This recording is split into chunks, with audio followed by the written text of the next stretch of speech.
ঢাকা 15 তিন কেন্দ্রে এগিয়ে জামাত আমির। এদিকে ঢাকা 17 তারেক রহমান এগিয়ে। জানাবো তিন কেন্দ্রের ফলাফল। আব্বাসের আসনে হাড্ডাহাড্ডি লড়াই, এগিয়ে নাসিরউদ্দিন পাটোয়ারি। ঢাকা 11 তিন কেন্দ্রের ভোটে এগিয়ে নাহিদ ইসলাম। জানাবো ঠাকুরগাঁও 1 আসনে 8 কেন্দ্রের ফলাফলে এগিয়ে মির্জা ফখরুল। এবং সর্বশেষ জানাবো ঠাকুরগাঁও 1 আসনে 70% ভোট কাস্টিং, কারচুপির অভিযোগ জামাত প্রার্থীর। দর্শক শুনছিলেন সংবাদ শিরোনাম, এবার জানিয়ে দিব বিস্তারিত সংবাদ। তবে তার আগে অনুরোধ থাকবে ভিডিওটিতে একটি লাইক দিন এবং ভিডিও সম্পর্কে আপনাদের গুরুত্বপূর্ণ মতামত কমেন্ট করে জানিয়ে দিন। ঢাকা 15 তিন কেন্দ্রে এগিয়ে জামাত আমির। ঢাকা 15 আসনে অর্থাৎ মিরপুর কাফরুল প্রাথমিক ফলাফলে বাংলাদেশ জামাত ইসলামের আমির ডক্টর শফিকুর রহমান এগিয়ে রয়েছেন। এখনো পর্যন্ত প্রাপ্ত 3টি কেন্দ্রের ফলাফল অনুযায়ী দাঁড়িপাল্লা প্রতীকে তিনি 2647 ভোট পেয়েছেন। তার নিকটতম প্রতিদ্বন্দ্বী বিএনপি মনোনীত প্রার্থী শফিকুল ইসলাম খান ধানের শীষ প্রতীকে পেয়েছেন 2100 ভোট।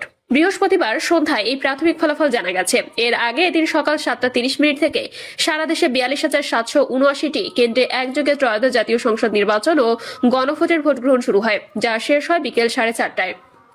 ঢাকা 15 আসনে মোট ভোটার সংখ্যা 3,51,718 জন। এর মধ্যে পুরুষ ভোটার 1,79,616 জন, নারী ভোটার 1,72,098 জন এবং তৃতীয় লিঙ্গের ভোটার রয়েছেন 4 জন। এই আসনে মোট 127টি ভোট কেন্দ্রে ভোট গ্রহণ অনুষ্ঠিত হয়েছে। বিশৃঙ্খল ও অনিয়ম নির্বাচন চলাকালীন দুপুর 2টা পর্যন্ত স্বরাষ্ট্র মন্ত্রণালয়ের জরুরি সমন্বয় সেল থেকে জানানো হয় যে দেশের 486টি কেন্দ্রে বিশৃঙ্খলার ঘটনা ঘটেছে। এছাড়া 59টি স্থানে জাল ভোট প্রদান এবং 3টি জায়গায় ব্যালট বাক্স ছিনতাইয়ের অভিযোগ পাওয়া গেছে। ঢাকা 17 তারেক রহমান এগিয়ে।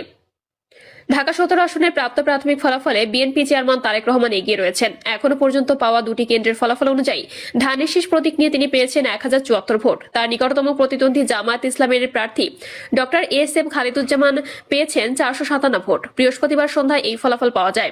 এর আগে এদিন সকাল 7:30 থেকে 42,779টি কেন্দ্রে একযোগে ত্রয়োদশ জাতীয় সংসদ নির্বাচনের ভোট গ্রহণ শুরু হয়ে চলে বিকেল 4:30 পর্যন্ত। সংসদ নির্বাচনের পাশাপাশি এদিন দেশ জুড়ে গণভোট অনুষ্ঠিত হয়েছে। এবারে নির্বাচনের সকালের দিকে ভোটার উপস্থিতি কম থাকলেও বেলা বাড়ার সঙ্গে সঙ্গে কেন্দ্রগুলোতে দীর্ঘ লাইন দেখা যায়।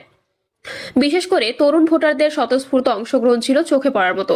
নতুন বাংলাদেশ পুনর্গঠনের লক্ষ্যে ভোটাররা উৎসাহ উদ্দীপনা নিয়ে ব্যালট পেপারের মাধ্যমে তাদের রায় প্রদান করেছেন। নির্বাচন কমিশন সূত্রে জানা গেছে, 2008 সালে নিবন্ধন প্রক্রিয়া শুরুর পর এবারই রেকর্ড সংখ্যক রাজনৈতিক দল নির্বাচনে অংশ নিয়েছে। বিএনপি, জামাত ইসলামী ও জাতীয় নাগরিক পার্টি সহ মোট 51টি দল এই নির্বাচনী লড়াইয়ে প্রতিদ্বন্দ্বিতা করছে। নির্বাচনে মোট প্রার্থী 2029 জন, যার মধ্যে দলীয় প্রার্থী